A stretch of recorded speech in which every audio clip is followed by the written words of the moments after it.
2021. Le thème, c'est « Ils ont risqué leur vie ». C'est des gens qui ont risqué leur vie, Barnabas et Paul. Dans l'une de mes récentes lectures, j'ai lu qu'il y a 3 façons de faire usage de sa vie dans le monde.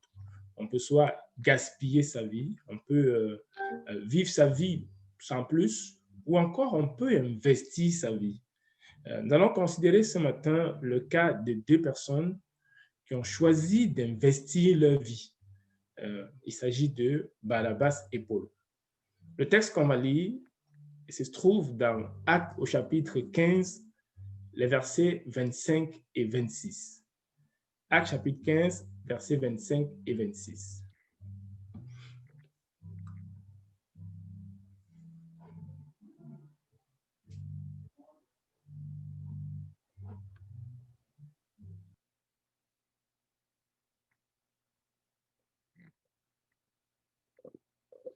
Okay.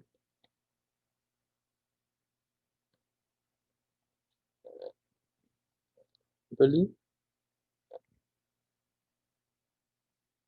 Oui, tu peux lire. OK. Nous avons jugé à propos, après nous être réunis tous ensemble, de choisir des délégués et de vous les envoyer avec nos bien-aimés, Barnabas et Paul. Ces hommes qui ont exposé leur vie pour le nom de notre Seigneur Jésus-Christ. Amen. Amen. Barnabas et Paul, ces hommes qui ont exposé leur vie pour notre Seigneur Jésus-Christ. Je me rappelle de quelque chose quand j'étais au lycée, au secondaire, j'avais déjà donné ma vie au Seigneur Jésus. Et je me rappelle, un dimanche, on arrive à l'église, il y a une question que le pasteur pose. Sa question était, qui est venu ici ce dimanche avec un invité? Parce qu'il était recommandé que chaque frère et chaque sœur viennent le dimanche avec un invité. Parce qu'il faut que l'évangile de Jésus-Christ soit annoncé. Il faut que les humains dans le monde entendent que quelqu'un est mort sur la croix pour eux et il les aime et il veut les sauver. Alors la question est posée le dimanche de même, qui est venu avec un invité? Ce n'est pas qui a invité, mais qui est venu avec un invité. Quelques personnes avaient des invités, ils se sont levés, ok, ça c'est bon. Et généralement, une grande majorité n'avait pas d'invités. Alors, qu'est-ce que le pasteur a fait? Il a renvoyé tous ceux qui n'avaient pas des invités, pas de rentrer chez eux, d'aller prêcher l'évangile dans les rues. Alléluia. Le culte du dimanche devait être l'évangélisation. C'était une bonne chose. Parce qu'en prêchant l'évangile de Jésus, tu es en train de rendre gloire à Jésus pareil. On les a répartis en équipe de 2, puis ils sont allés prêcher l'évangile. C'est ça leur culte du dimanche. C'est ça leur adoration au Seigneur Jésus, ce dimanche-là. Ils sont allés pour prêcher le nom de Jésus. Quand tu es déjà sauvé, ton rôle, c'est d'amener les autres à être sauvés. Sinon, il faut que tu meurs pour aller au ciel.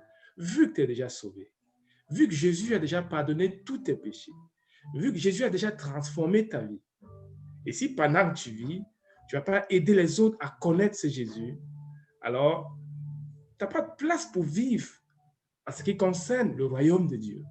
Ta place doit être juste d'aller rencontrer ce Sauveur qui t'a déjà sauvé. Mais il te garde en vie, il te garde debout pour que tu annonces aux autres, oui, Jésus est le Sauveur. Oui, vous souffrez, mais vous ne devriez pas.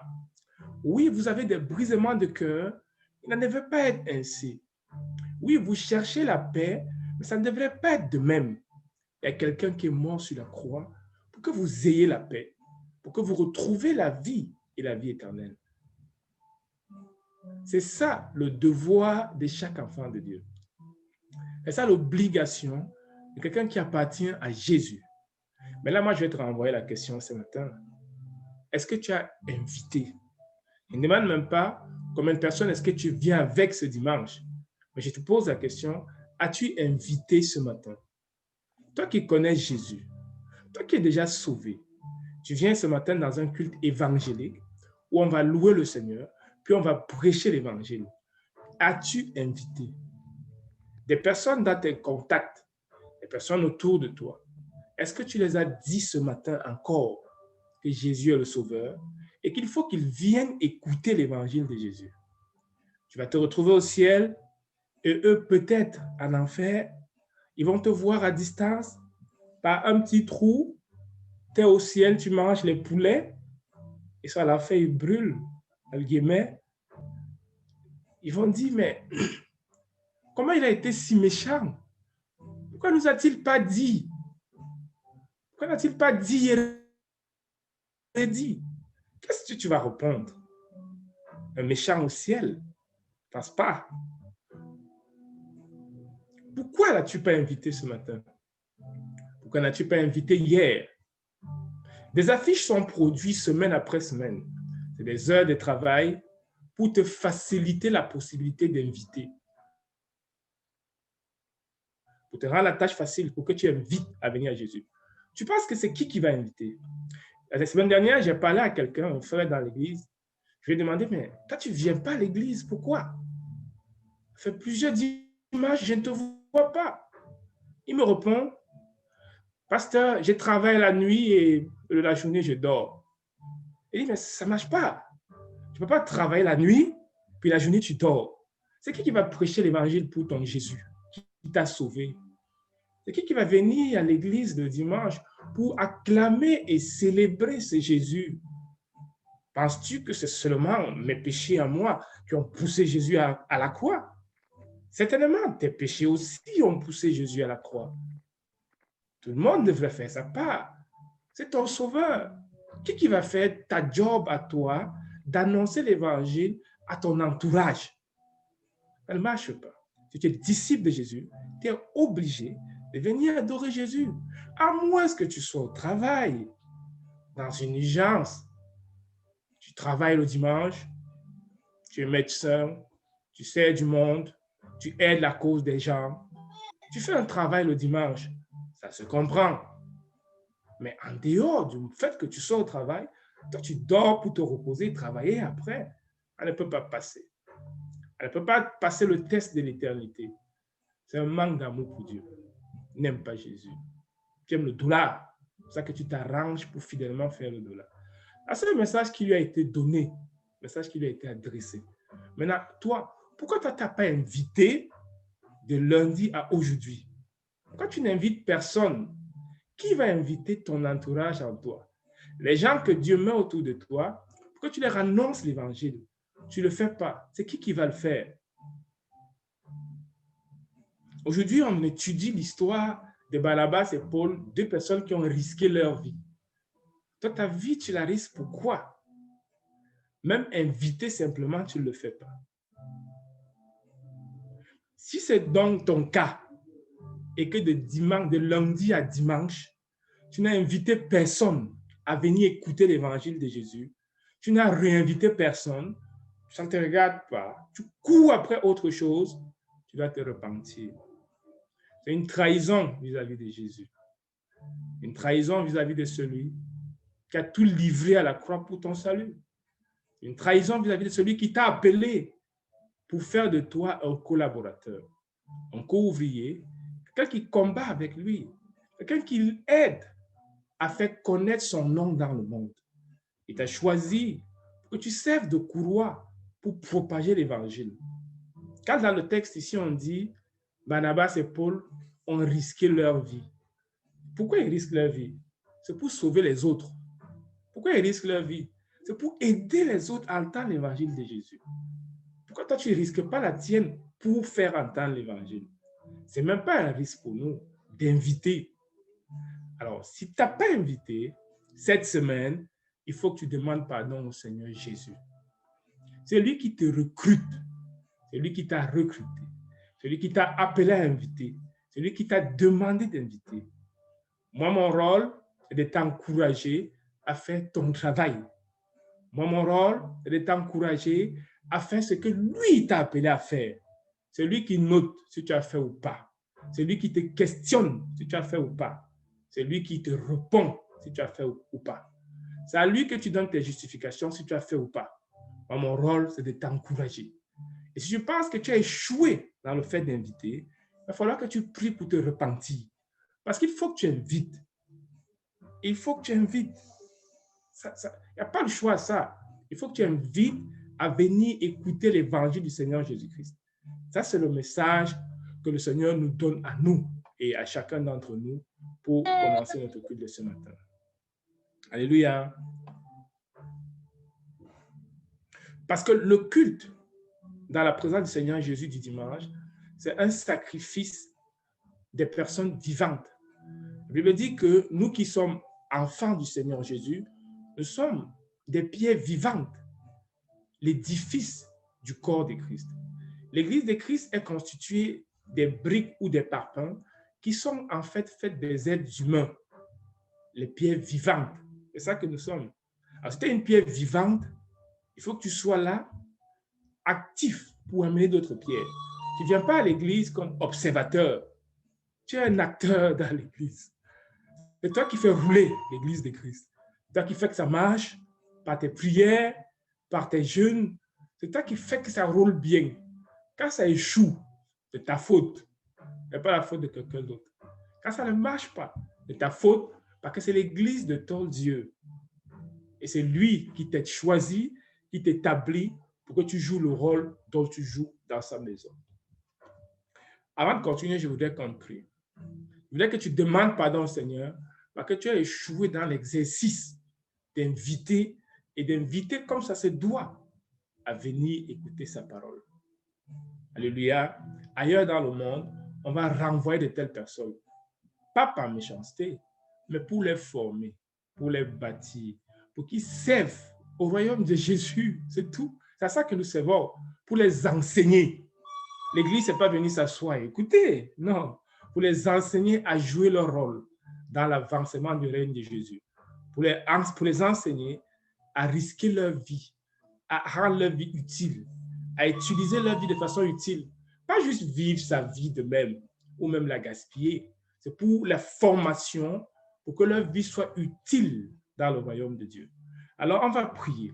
Tu vas demander au Seigneur de te pardonner parce que tu n'as pas invité à venir au culte du Seigneur. Et tu vas prendre l'engagement devant lui que Seigneur, je vais faire ça différemment. N'ouvre pas ton micro. Prie. Quelques secondes, on revient. Prions ensemble. Père, je prie au nom de Jésus-Christ afin que tu nous pardonnes. Père, je prie que tu nous pardonnes, Seigneur, parce que nous avons échoué dans notre rôle qui consiste à appeler les perdus vers toi. Quand tu as quitté le monde, tu nous as donné cette mission d'aller annoncer l'évangile. C'est la mission principale des humains, d'inviter, Seigneur, à écouter ton évangile. C'est ça que nous servons sur la terre. Rien d'autre. C'est ça qui est utile. C'est ça qui nous suit quand on quitte le monde. Père, je prie que tu nous pardonnes en tant qu'Église pour notre échec à ne pas inviter. Et je prie qu'une transformation s'opère dans nos vies, dans nos mentalités, dans nos attitudes, afin que nous invitons et que nous invitons à venir au culte de dimanche. Nous t'en supplions au nom de Jésus-Christ. Amen. Alléluia. Autre point, ta vidéo le dimanche. Quand tu viens au culte, active ta vidéo. Pourquoi? Si tu es un invité, c'est correct de ne pas mettre ta vidéo. Mais si tu sens que ici, c'est la maison de mon père, ici, je suis un acteur, pour que les gens voient comment ça se passe bien dans la maison du Seigneur Jésus. Ici, je risque ma vie. On va me voir que je travaille à tel endroit, je me retrouve encore dans les églises. Oui, je risque ma vie. Je risque mon honneur que je mets à zéro pour la gloire de Jésus. Je mets ma vidéo tout au long, poliment. Je m'assois et j'écoute avec ma vidéo active pour exprimer le sérieux de ce que constitue le Seigneur. Je mets ma vidéo du début à la fin du culte. Ça, c'est un point qu'il faut aussi que tu règles et que tu prennes au sérieux. Tu ne peux pas activer ta vidéo de temps en temps ou ne même pas l'activer du tout. À moins que tu sois au travail. Si tu n'es pas au travail, tenu par les exigences du travail, active ta vidéo, assois-toi poliment et respecte le Seigneur Jésus en gardant ta vidéo active, en l'écoutant pour le louer et l'adorer. Sinon, ton adoration risque de ne pas être reçue par le ciel. La Bible dit que nous adorons le Père à l'esprit et en vérité. C'est lui qui coche et valide l'adoration. Si ta adoration est acceptée par lui, sois attentif. Nous, notre désir, c'est que ton adoration soit reçue par le ciel. Un. Et de deux, c'est que tu reçoives le ministère qu'il a prévu pour toi ce dimanche, par ton attention, par ta présence et par le fait de garder ta vidéo active pendant le culte. Alléluia. Ah, c'est un point important qu'on essaye de repréciser. Alors, l'histoire de Barnabas et Paul ici, qui décident de livrer leur vie, de risquer leur vie. En fait, c'est quoi la vie? Dans la vie, plusieurs personnes que nous connaissons ont risqué leur vie. Les gens ont risqué leur vie soit contre des luttes de ségrégation raciale. C'est-à-dire, ils ont décidé de donner leur vie dans une cause. Il y en a qui ont risqué leur vie en luttant contre la suppression des classes sociales. C'était contre le fait qu'il y a des classes de grands et des classes de petits. Alors, ils ont lutté contre ça en y investissant leur vie.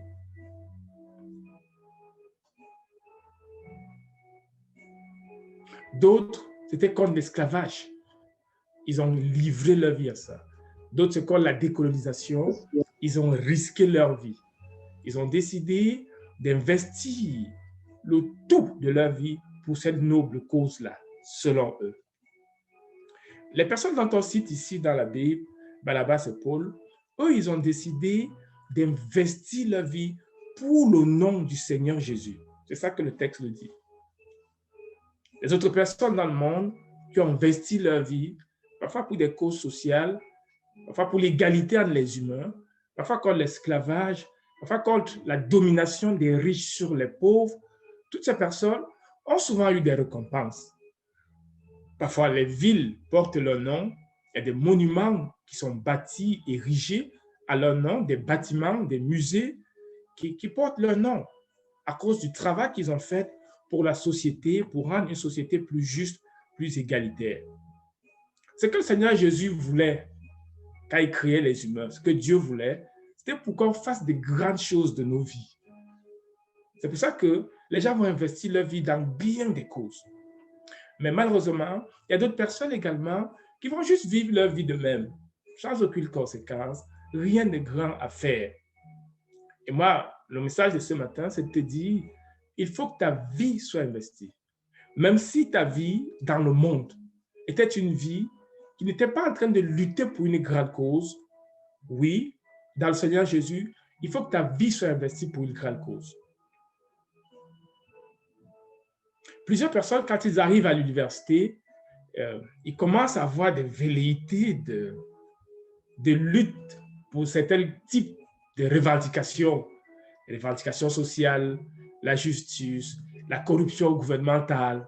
Elles arrivent à l'université, les yeux s'ouvrent, les débats philosophiques commencent. C'est pour ça que dans des pays de dictature, on fait très attention aux universitaires parce qu'ils réfléchissent beaucoup, les esprits s'ouvrent et fait un sentiment, un désir de justice qui font qu'ils sont très, très à gauche et veulent l'égalité sociale à plusieurs niveaux. C'est une façon pour eux d'orienter leur vie vers une cause. Mais c'est un peu naturel. C'est l'appel de Dieu pour chaque être humain. Investir sa vie dans une cause. Et Paul a dit à Timothée que nous n'avons pas reçu un esprit de faiblesse, mais un esprit de force et de sagesse. Parce qu'il faut que nos vies soient investies vers des grandes choses. Il faut qu'un jour, si tu quittes le monde, que le souvenir de ta vie soit quelque chose de grand. Il faut que le souvenir de ta vie soit quelque chose que tu as fait de grand pour le Seigneur. Oui, on peut se souvenir de toi comme quelqu'un qui a défendu une cause sociale, mais ça c'est terrestre. Tu peux faire plus comme Barnabas et Paul. Leur nom est connu, leur nom est cité parce qu'ils ont investi leur vie, ils ont risqué leur vie, ils ont hasardé leur vie pour le nom de notre Seigneur Jésus. Le nom de Jésus à nous tous. Et nous en sommes bénéficiaires aujourd'hui. Ben oui, parce qu'ils ont porté l'évangile. L'évangile allait partout dans le monde. J'ai lu l'histoire de John Eliot. John Eliot, c'est un jeune Américain. Sur Wikipédia, on constate même que ses parents sont encore vivants. Dans les années 50, c'est un jeune Américain qui a donné sa vie à Jésus. Il est mort très jeune, à 27 ans. Il était missionnaire en Équateur, en Amérique du Sud. Le gars, très tôt, quand il rencontre le Seigneur Jésus, et il est si passionné pour le Seigneur. Il a fait un stage en Amérique latine pendant ses années de fin de secondaire. Quand il revient aux États-Unis, il a comme un désir, une passion en lui de donner un sens, une direction à sa vie. Alors, il veut investir sa vie pour la cause de l'Évangile. Il y a des peuples particuliers à l'Équateur, dans l'Amérique centrale, des peuples qui sont encore résistants aux cultures extérieures. Ces peuples-là ne veulent pas des civilisations extérieures s'en venir, que ce soit pour l'Évangile ou pour n'importe quoi. Donc, c'est un risque d'aller là-bas avec l'Évangile. John Eliot, lui, va y aller. Et son départ n'est pas facile. Il a des amis à l'église avec qui, des jeunes comme lui, 19-20 ans, ils sont à deux, ils veulent aller missionnaire. Finalement, l'autre va faire comme Olivier Jordana. Il va aller se marier. Le gars reste seul. Il est ami avec l'autre frère à l'église pour qu'il parte. Ça avance encore. 3 fois, ça a échoué. Déjà, il ne faisait que se marier. Il faisait que se marier. Et finalement, il a rencontré lui-même une sœur dans un autre état. Elle aussi, elle était passionnée par l'œuvre missionnaire. Finalement, ils vont partir à 4. 3 garçons et la sœur en question. Les voilà qui s'en vont à l'Équateur. C'est arrivé à l'Équateur même qu'il va se marier avec la sœur en question sur le champ de mission. Mais la mission ne va pas durer. John Eliot, il va mourir très, très vite par une attaque des peuples pour lesquels il est venu apporter l'Évangile. Et quand il va mourir, ce sera une grande tristesse. Mais la chose excellente ici, c'est que son épouse va continuer l'œuvre à l'Équateur. Il y a cette célèbre citation de lui qui est restée et qui est souvent citée dans les milieux chrétiens. John Eliot a dit, il vaut mieux donner ce qu'on ne peut pas conserver pour recevoir en retour ce qu'on ne perdra jamais. Il parlait de sa vie. Il vaut mieux donner ma vie que je ne peux pas conserver de toutes les façons et je vais recevoir en retour ce que je ne perdrai jamais, c'est-à-dire la vie éternelle. C'est ça que John Eliot a fait pour le Seigneur. Et c'est un exemple de personne qui a risqué sa vie pour la cause du Seigneur Jésus. On peut risquer sa vie pour beaucoup de choses, comme nous sommes en train de dire. Paul et Barnabas, ils ont risqué leur vie pour le nom du Seigneur Jésus. Ils ont mis leur vie à risque. Ils étaient prêts à entrer dans le trouble pour le nom du Seigneur Jésus. Ils ont mis leur vie dans des situations de danger pour le nom du Seigneur Jésus. Ils ont subi des flagellations dans des villes pour le nom du Seigneur Jésus-Christ. Ils ont subi la faim, la soif pour le nom du Seigneur Jésus.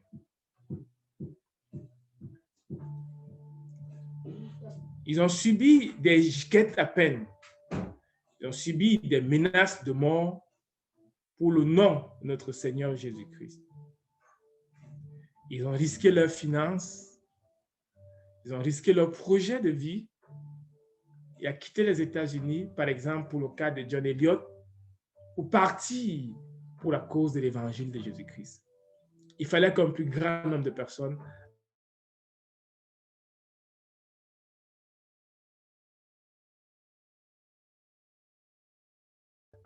des séjours en prison.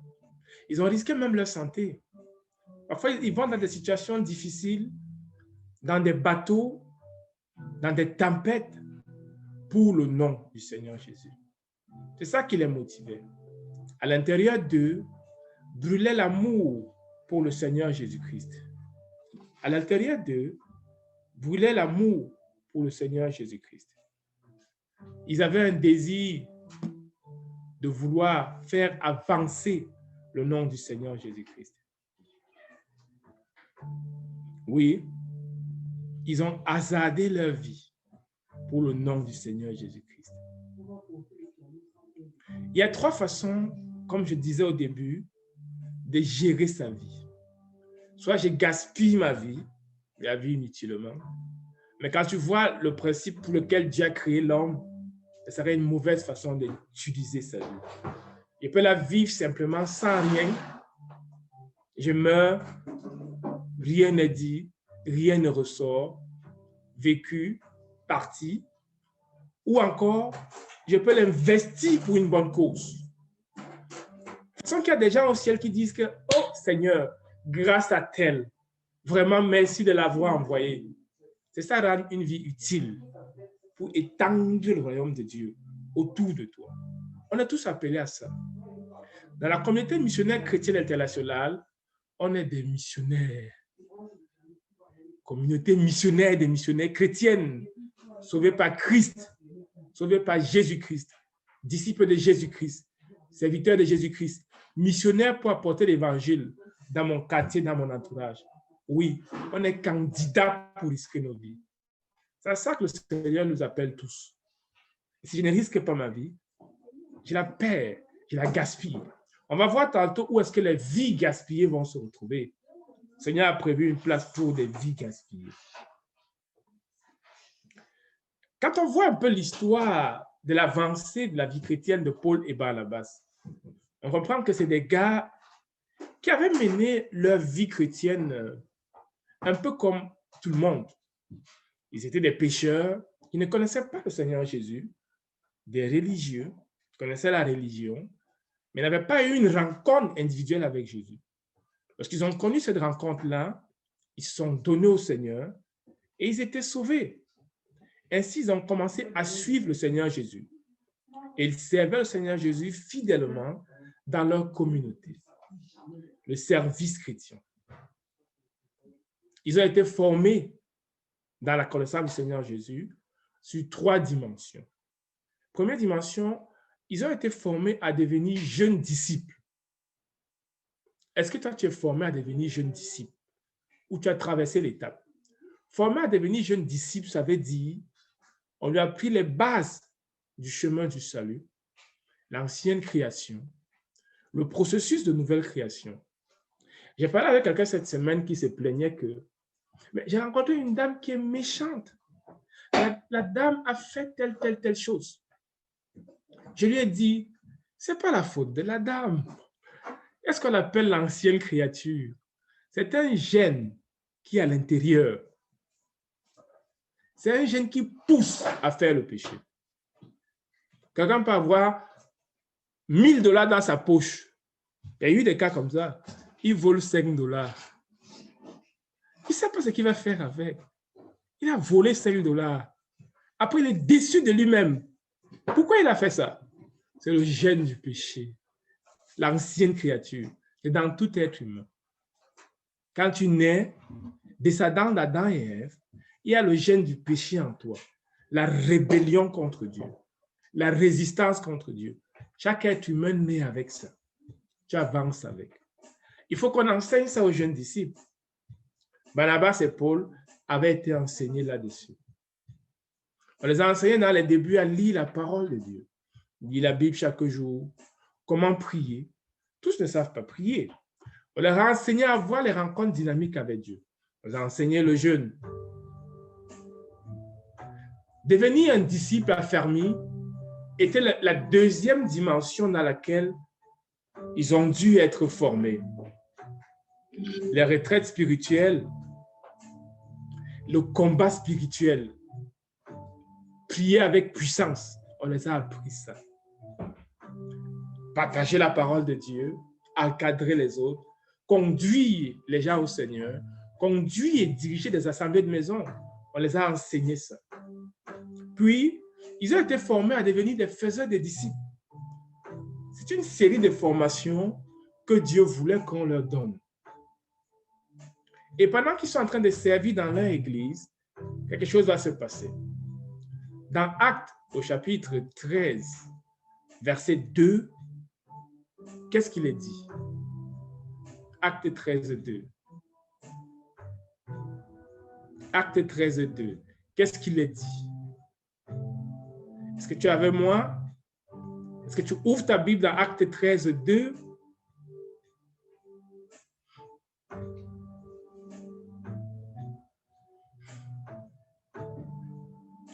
Acte chapitre 13, verset 2. Là, il est écrit.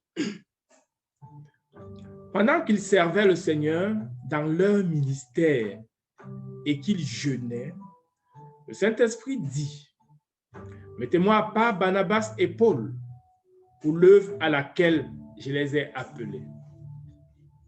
Encore Barnabas et Paul. Voilà les débuts de leur service avec Dieu. Le début dans lequel ils entrent dans une autre phase, dimension de service. Ils servaient le Seigneur dans leur ministère. C'est les gars qui étaient fidèles dans le programme de leur église locale. Ils étaient là. Quand l'église embarquait dans le jeûne, ils étaient là pour jeûner avec. Il est dit ici qu'ils servaient le Seigneur dans leur ministère et dans le jeûne.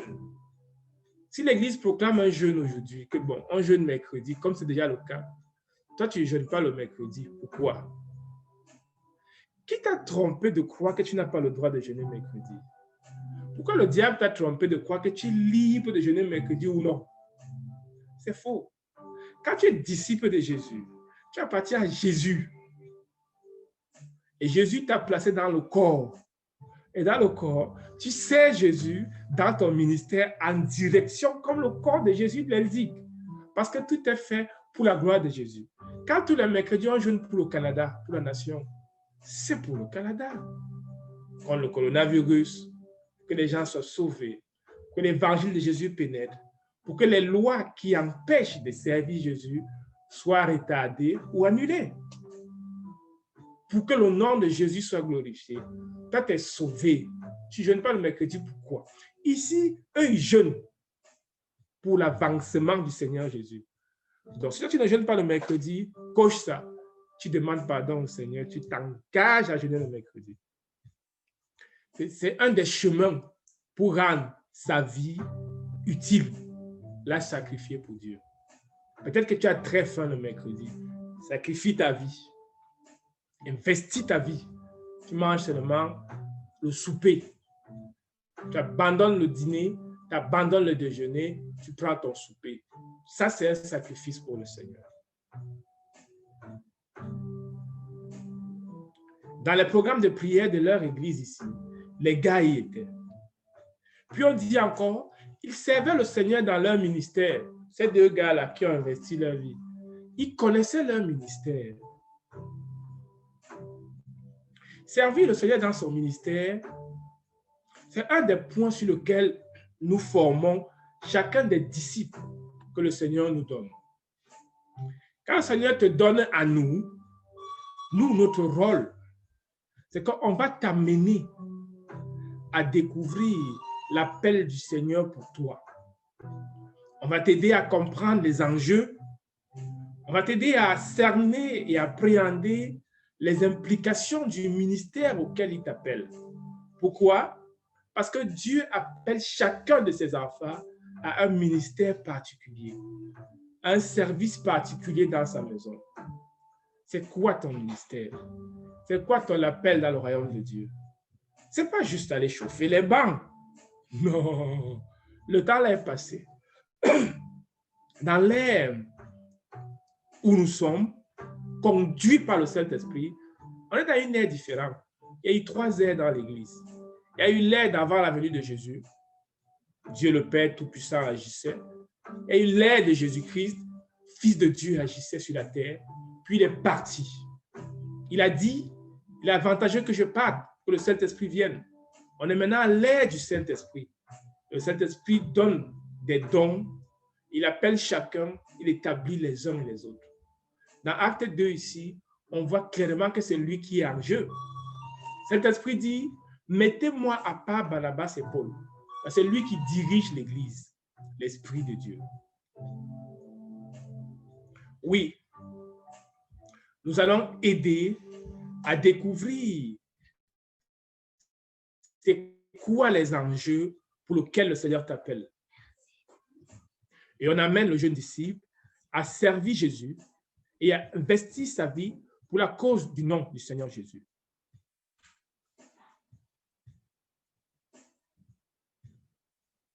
Alléluia. Gaspiller sa vie, vivre sa vie, investir sa vie. Dans quelle catégorie te vois-tu?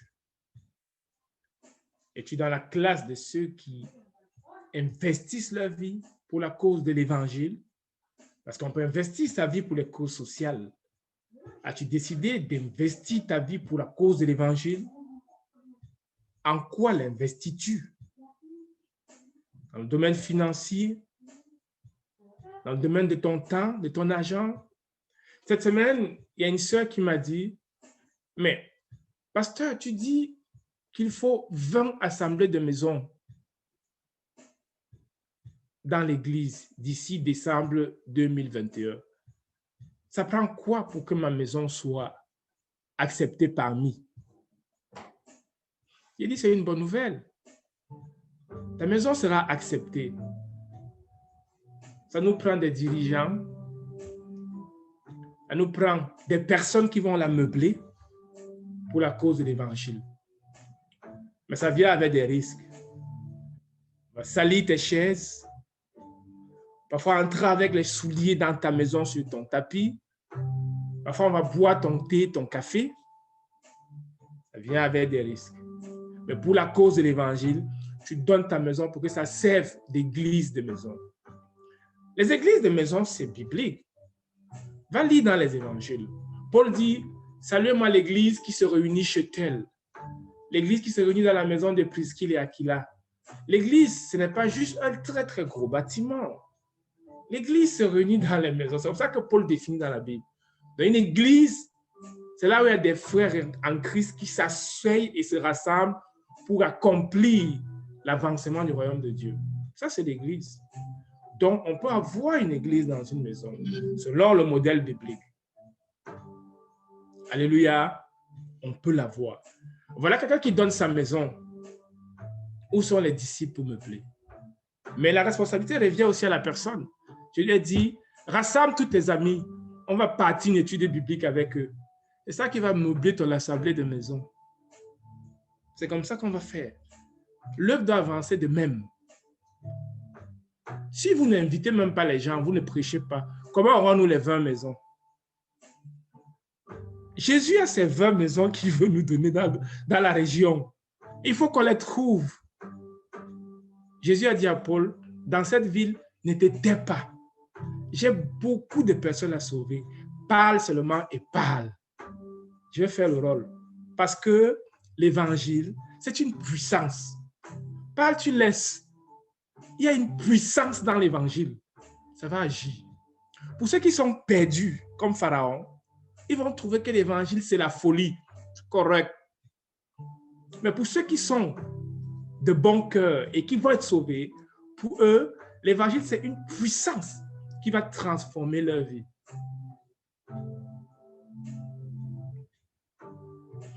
Des personnes qui investissent leur vie, des personnes qui gaspillent leur vie. Les gens qui gaspillent leur vie, c'est qui? C'est les gens qui ne croient pas au Créateur. Il aura beau défendre une grande cause, il faut qu'il y ait un pont dans ce village. Il fait tout pour que le pont s'installe. C'est une bonne cause. On peut donner même le pont à son nom. Mais sauf que, s'il n'a pas défendu pour le nom de Jésus, dans les desseins, dans la vision divine, il aura quand même gaspillé sa vie. La cause est utile, mais c'est terrestre, parce que ce pont, il va sauter un jour. Mais s'il a établi un pont entre un pécheur drogué perdu et le Seigneur Jésus de gloire, ça c'est un pont éternel. celui-là, c'est réussir une vie. C'est ça un meilleur investissement d'une vie. Les gens qui gaspillent leur vie, et ceux qui vivent dans le péché. Il y a le péché dans leur vie, dans leur cœur. Ils ne veulent pas abandonner. C'est ça les gens qui gaspillent leur vie. Les gens qui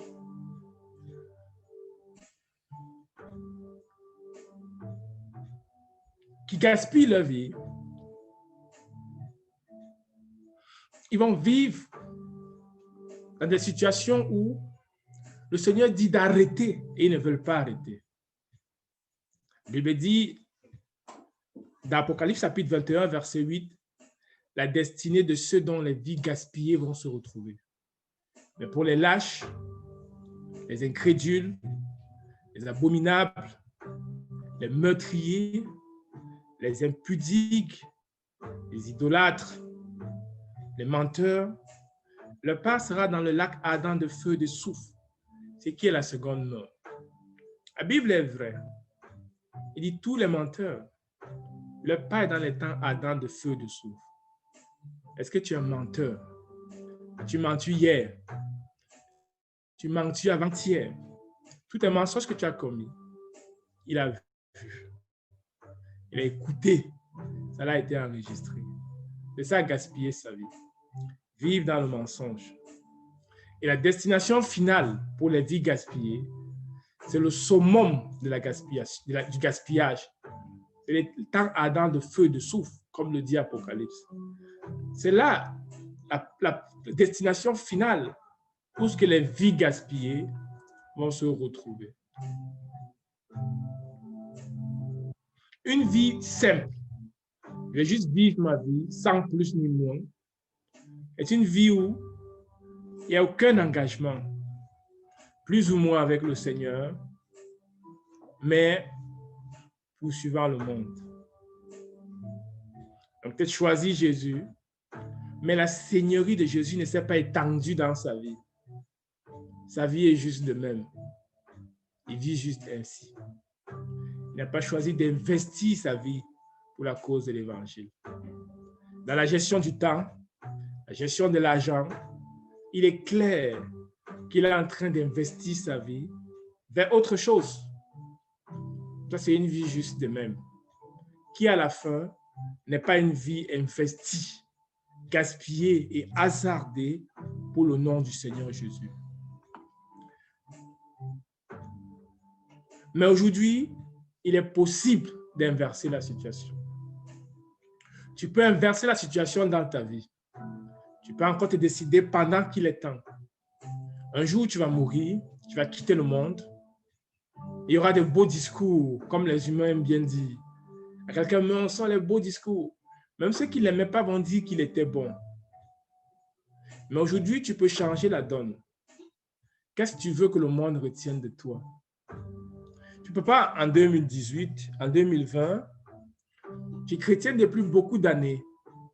2020, aucun accomplissement pour Jésus. En termes de disciples, en termes d'église de maison, en termes d'évangélisation, en termes de salut pour les âmes. Tu n'as rien fait. Mais beaucoup de choses faites dans le monde. Tu peux changer aujourd'hui. Nous sommes en janvier 2021. Il faut qu'on en parle très tôt pour que tu te mettes à l'œuvre. Si on reste de même, on reste tranquille, on va se retrouver au 31 décembre. Il faut que tu viennes à Jésus. Pour venir à Jésus, pour que ta vie soit utile, ça prend une chose très importante. Il faut que tu te repentes. Il faut que tu reconnaisses que tu es un pécheur. Ne refuse pas de reconnaître que tu es un pécheur. Ne dis pas que non, tout le monde a péché. Il faut que tu reconnaisses individuellement que tu es un pécheur. Et que si tu mourrais aujourd'hui, ce qui est défini dans Apocalypse 21 t'arriverait. Ne dis pas que je prie. Ne dis pas que je suis bon. Ne dis pas que je fais le bien. Ne dis pas que je vais à l'église. Est-ce que tu es adultère? Est-ce que tu pratiques l'immoralité? Est-ce que tu es un menteur? Est-ce que tu es un ivrogne?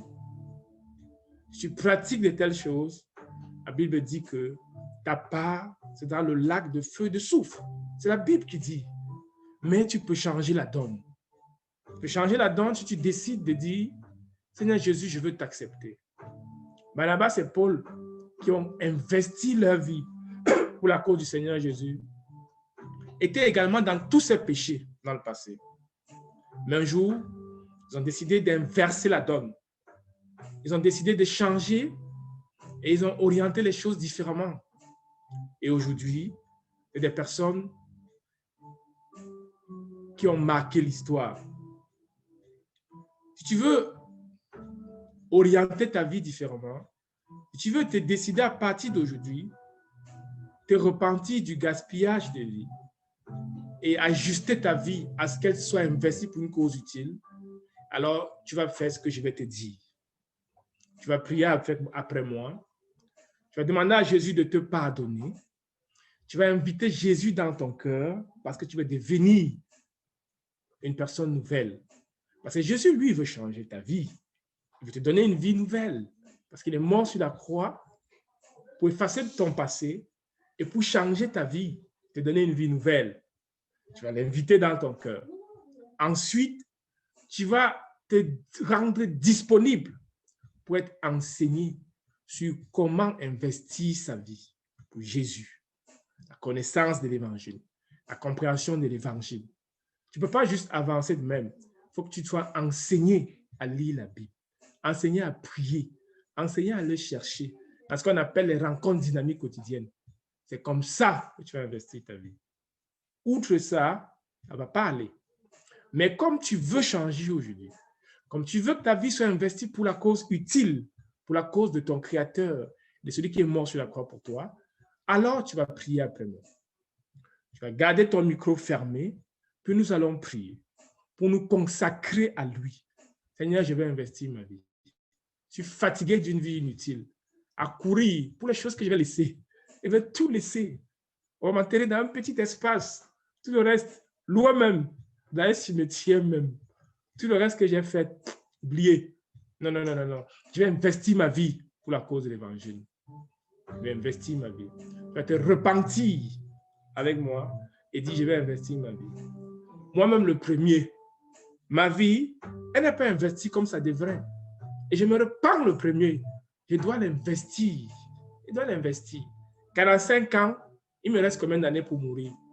Peut-être 50 ans, peut-être 25, peut-être 5, peut-être 1 an, peut-être un mois même, peut-être une semaine, peut-être un jour, peut-être 1 heure. Mais je dois investir le reste pour la cause de l'Évangile.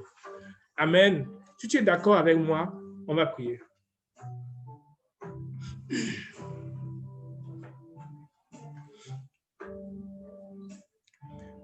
Seigneur Jésus, je reconnais aujourd'hui que j'ai gaspillé ma vie. Quand je vois l'investissement de Paul et Barnabas, quand je vois les risques qu'ils ont pris pour que ton nom soit connu, Seigneur, je gaspille ma vie. Je me retiens. Je ne suis pas en train d'investir activement ma vie pour que ton nom soit connu. Je perds mon temps à autre chose. Père, je prie que tu me pardonnes. En plus de cela même, Seigneur, j'ai péché contre toi. Seigneur, pardonne-moi de ma désobéissance. Pardonne-moi, Seigneur, de mon immoralité sexuelle. Pardonne-moi de mes mensonges. Pardonne-moi de mes colères. Seigneur, pardonne-moi de mes querelles. Pardonne-moi pour les jalousies. Pardonne-moi pour mon incrédulité. Seigneur, pardonne-moi pour la lâcheté. Toutes ces choses prouvent, Seigneur, que j'ai gaspillé ma vie. J'ai gaspillé cette belle ressource que tu m'as donnée pour être un agent qui apporte l'Évangile. Seigneur, je prie que tu me pardonnes. Seigneur, je prie que tu me pardonnes. Seigneur Jésus, je te remercie parce que tu es la solution au péché de l'humanité. Je te remercie parce que Tu es la résurrection et la vie. Tu es disponible ce matin par ton grand amour à me donner une vie nouvelle. Une vie qui sera investie pour la cause de ton nom. Une vie qui sera investie pour toi. Seigneur, je crois que tu es la solution. Père, je considère le prix à payer pour te suivre. J'abandonne, Seigneur, les choses que j'aime. J'abandonne, Seigneur, et je renonce à tout ce que tu me dis de renoncer dans ma vie. Seigneur, je me lève pour toi. Je m'oublie moi-même. Je me lève pour ton nom. Je me lève pour ton royaume. J'accepte les insultes des hommes. J'accepte le mépris des humains. J'accepte les critiques des humains. Mais je vais me donner pour toi, Seigneur. Seigneur Jésus, je prie que tu entres dans mon cœur. Seigneur Jésus, je prie que tu changes ma vie. Seigneur Jésus, je prie que tu changes ma vie et que tu me donnes ta paix. Merci, Seigneur, de me donner un nouveau départ. Merci de me donner un nouveau départ en ce dimanche pour l'année 2021. Cette année, je vais investir cette vie. Cette vie que je vais perdre d'un moment à l'autre, je vais l'investir pour toi. Au nom de Jésus-Christ, amen. Alléluia. Alors, si tu as prié avec moi pour ce nouveau départ, à investir cette vie pour Jésus, je t'invite donc à entrer en action tout de suite. Dès lundi, nous terminons notre série « Le chemin de la puissance spirituelle ». De lundi à mercredi. Comment prier pour un malade et y guérir. Comment commander aux démons de partir et ils partent. Comment exercer la puissance spirituelle dans le caractère chrétien. On te gifle, tu es silencieux et tu continues à aimer. Ça, c'est la puissance spirituelle. La puissance à être comme Christ et la puissance à faire comme Christ. Nous finissons notre série dès demain lundi. Viens faire avancer cela. Mercredi, nous jeûnons pour les assemblées de maison. Jeûne le mercredi. Connecte-toi à ton assemblée pour prier 30 minutes pour que le nom de Jésus soit glorifié au Canada, si tu es au Canada, et aux États-Unis pour ceux qui sont aux États-Unis. Vendredi, joins-toi à l'assemblée de maison pour partager la communion fraternelle et invite les autres à venir à l'assemblée de maison pour que le nom de Jésus soit glorifié. Tu es parti ce matin dans un nouveau départ. Accepte ce nouveau départ. Le défi pour toi, c'est qu'il faut que tu crois ce que tu as prié et tu vas voir cela se réaliser dans ta vie. Tu es différent. Tu es béni. Tu es spécial. Si quand elle t'a voir, quand elle t'a voir, quand elle fait équipe avec toi, quand elle servit avec toi, quand elle te servit dans le nom de Jésus. Alléluia.